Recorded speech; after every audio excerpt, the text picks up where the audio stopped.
राष्ट्रपति चुनाव को लेकर सियासी हलचल तेज है। राष्ट्रपति चुनाव में बस 2 से 3 दिन का वक्त बचा है। उससे पहले एनडीए की राष्ट्रपति पद के उम्मीदवार द्रौपदी मुर्मू अपने लिए समर्थन जुटाने में लगी है। एनडीए उम्मीदवार द्रौपदी मुर्मू गुरुवार को महाराष्ट्र में थी। इस दौरान उन्होंने बीजेपी और एकनाथ शिंदे गुट के विधायकों के साथ मुलाकात की और अपने लिए समर्थन मांगा, लेकिन वो मातोश्री नहीं गई, जबकि उद्धव ठाकरे की ओर से पहले ही द्रौपदी मुर्मू के समर्थन का ऐलान कर दिया गया था। दरअसल द्रौपदी मुर्मू की ओर से मातोश्री को नज़रअंदाज करने के पीछे बीजेपी की रणनीति भी मानी जा रही है। महाराष्ट्र की राजनीति को समझने वालों का कहना है कि बीजेपी ऐसे वक्त में उद्धव ठाकरे को भाव नहीं देना चाहती जब वो बैकफुट पर है और पार्टी में बड़ी फूट का सामना कर रहे हैं। बता दें कि उद्धव ठाकरे ने राष्ट्रपति चुनाव को लेकर अपने गुट के विधायकों और सांसदों के साथ बैठक की थी, जिसमें सांसदों की ओर से द्रौपदी मुर्मू का समर्थन करने की मांग उठाई गई।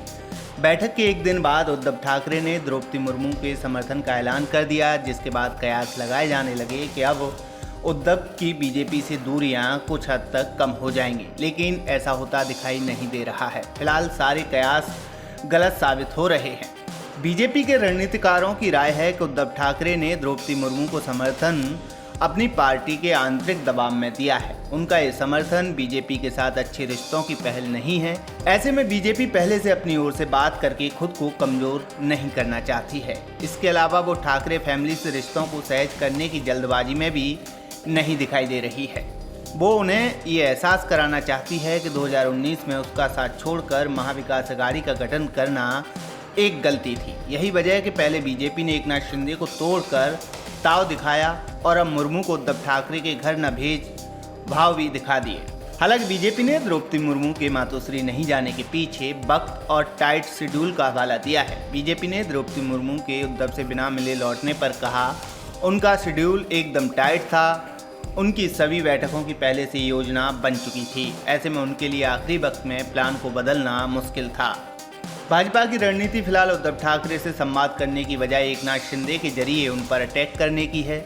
वो चाहती है कि एकनाथ शिंदे लगातार खुद के गुट को ही असली शिवसेना बताएं और दोनों के टकराव में पार्टी कमजोर हो। इससे बीजेपी एक तरफ खुद को मजबूत कर लेगी तो दूसरी तरफ शिवसेना अपने आप ही कमजोर हो जाएगी। यही वजह है कि बीजेपी ने यह कहना शुरू कर दिया है कि राज्य में जो सरकार बनी है वो शिवसेना के ही साथ है और हमने एक सच्चे शिवसैनिक को सीएम बना दिया है। इस तरह बीजेपी ने उद्धव ठाकरे की सियासत और विरासत दोनों हथियाने की रणनीति तैयार कर ली है। बता दें कि महाराष्ट्र विधानसभा में बीजेपी के पास कुल 106 विधायक हैं और उसके साथ एकनाथ शिंदे समर्थक 40 विधायक और हैं। वहीं निर्दलीय विधायकों को शामिल कर लिया जाए तो बीजेपी के साथ कुल 164 विधायक हो जाते हैं। राज्य के कुल 48 सांसदों में से 23 अकेले बीजेपी के हैं, जो सबसे ज़्यादा हैं। दूसरे नंबर पर शिवसेना के 19 है।